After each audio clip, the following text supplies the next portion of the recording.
इसका 4 पेपर है।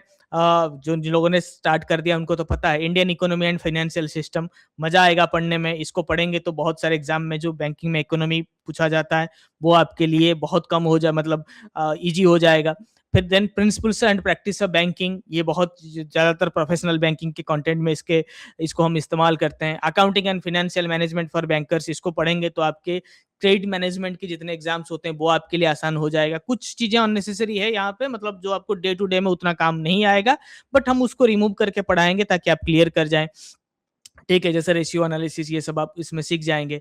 Retail banking and wealth management, मैं हमेशा बोलता हूँ आप जितना काम करते हो और जितना बाकी सब पढ़ते हो ना, इसको पेपर को पढ़ने की जरूरत भी नहीं है। आप एग्जाम में जाएंगे, बैठेंगे, क्लियर हो जाएगा। And the bonus is there is no negative marking. 2 years back negative marking was introduced, but due to huge protest by bankers, the negative marking is removed for short term। आगे किसी भी वक्त negative marking आ सकता है, क्योंकि already introduce होके roll back किया गया है। कुछ दिनों के लिए रिलीफ दिया गया है, क्योंकि जिस एग्जाम से आपको 2.5 करोड़ 3 करोड़ का फायदा होगा वो इतना आसान हमेशा रहेगा नहीं। और ये जो पेपर है ये अभी और टफ हो चुका है। 5 साल पहले थोड़ा इजी था, तो धीरे धीरे 3 पेपर था 5 साल पहले, अभी 4 पेपर है और धीरे धीरे चीजें बढ़ रहा है। ठीक है, नेगेटिव मार्किंग नहीं है।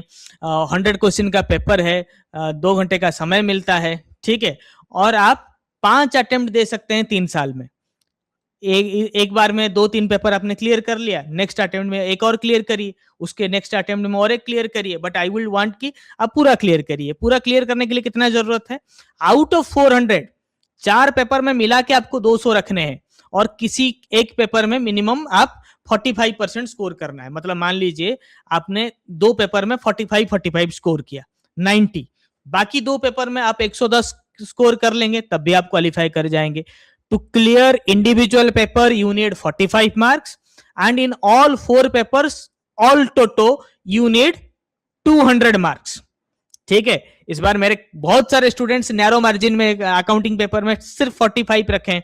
कल मैं किसी का मार्क देख रहा था तो एक पेपर में 44 आ गया।